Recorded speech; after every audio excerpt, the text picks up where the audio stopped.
Coach Tony, Wrestling Podium Performance, and today I'm going to be going over some of the setup and how-tos of the deficit deadlift with a barbell. But first, please take a moment to like this video, subscribe to the channel, and leave a comment below with any questions you have throughout the content of this video. So when we're looking to set up, the first thing you need to do, of course, is figure out what the deficit is going to be. You can be doing it from any kind of deficit. All the deficit means is you're going to be at an elevated position compared to the bar, compared to the floor itself. So I'm using an aerobic step for my deficit deadlifts because I know how high it's going to be, and it stays basically standard the whole time, every time I'm using Olympic-sized plates. But you can also use anything else that you're standing on to elevate yourself from the floor. A 25-pound bumper plate, for example, which is about the same thickness when it's laid on its side as a 45-pound steel plate. But there's also another way that you can do the deficit. People think, oh, you have to do it this way. No, there's another way. If you have steel plates and that's the only option you have for putting it on the end of the bar and you don't have bumper plates and whatnot, another way you can do a deficit, just use a smaller plate. Just use more 25-pound plates, for example, or 35-pound plates, because what that's going to do is, when you take a look, the plate is not as big around. So that's going to make it so that when it's on the floor, the bar is going to be a little closer to the floor, which means you're working at a deficit already just in that regard. So it's pretty simple to actually get set up for it in terms of putting it on the bar, what you're standing on, the two ways of kind of setting up for a deficit deadlift. How do you do it with the barbell? You just think it's a regular deadlift.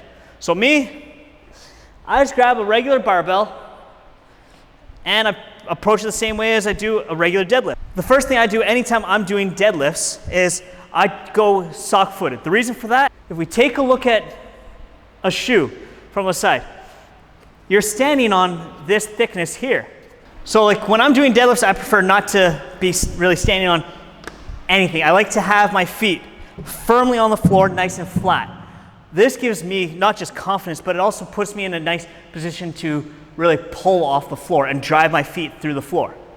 One thing a lot of people do when they're doing deadlifts of any kind is they forget that they forget to use their legs. They're kind of just picking things up and using all right here, as opposed to get your legs to really help with the work. These are a lot bigger and stronger than anything that's just right here. So that's how I get myself kind of queued up before I even grab the bar to go.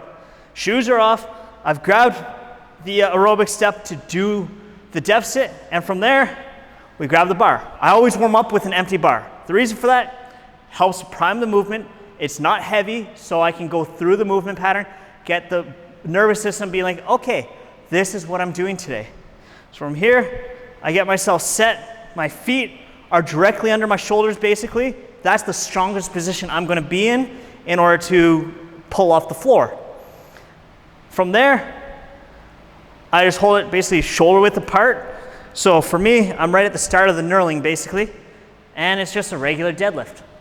It's just you go a little bit further and then up. You keep it nice and close and then up. Well, a quick way to find as well where to put your feet is get ready and put your feet under you as if you're going to jump. That's where you're going to know basically where your feet are going to be the strongest to do a deadlift off the floor, conventional style. So you just get set up, just do it on the floor, you're here, you just, oh, this is where I'm going to, and that's where my feet end up basically going. When I'm going to do a deadlift, I'll widen ever so slightly just because I am getting a little bit deeper. That's how I set up for the deficit deadlift. From there, I start to add the weight. All right, so now it's the second warm-up set where we got 155 pounds because the next set I'm going to be going up to about 250 pounds. And I just do a couple reps here. I'm just doing 2 or 3. A lot of people when they warm up, they do too many reps. You're just trying to warm up. You're just trying to prime the nervous system. You're just getting ready to lift. Don't fatigue yourself when you're warming up. Use the warm-up to prepare to lift, to turn the nervous system on, to get the neural drive going, and physiologically get the blood going. So here we go with the next warm-up set. Everything's cued. I get myself nice and tight. And then just down, grab, big breath in, and go.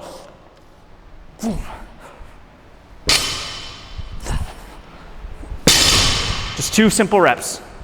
Get into the working sets. So here, you gotta actually consciously get yourself ready for it. It's not gonna be easy, it's gonna be tough. I'm going for 6 to 8 reps here. I'm gonna get 8. I'm telling myself beforehand, visualizing it, thinking, okay, go through the rep before I even grab the bar. That's why as soon as I approach the bar, I'm cued in. So it's, once I get there, get everything primed up, ready, deep breath, go down, grab, and go.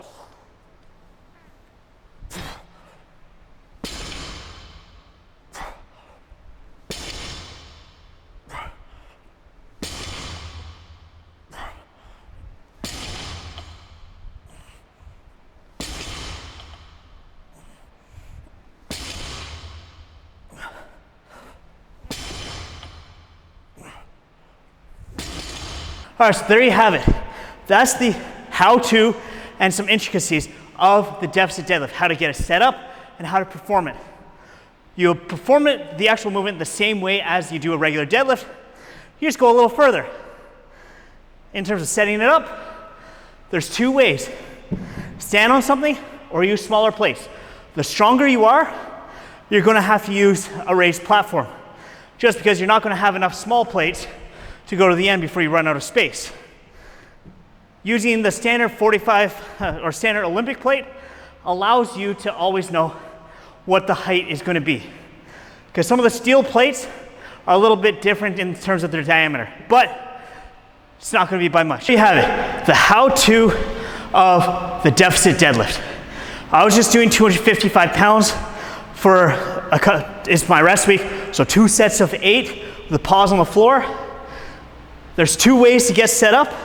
You either go from a raised platform as I did, or you use smaller plates. But if you're a stronger individual, you're gonna have to use a raised platform, just because you're gonna run out of space on the bar for the smaller plates. Another great thing about the Olympic size plates, whether they're bumper plates or the steel style, is a standard size. You know it's gonna be the same diameter everywhere you go. So if you're not training at your regular gym and you're traveling, and you find a gym, you know bumper plates are gonna be the same. One of the reasons I like doing them as well. If I end up failing and I drop the bar, I don't have to worry about damaging anything because they're gonna absorb it. But there you have it. This is part of my workout today of the deficit deadlifts. My post-workout is gonna be a scoop of ATP Labs grass-fed whey, a half scoop of their greens and reds whole food mix, and 5 grams of creatine monohydrate, all post-workout. Yeah. If you want to get 10% off your order in Canada or the US from ATP Labs, go to the link in the description below, atplabs.com, and use code RISLING10, that's RISLING10 at checkout to get the discount.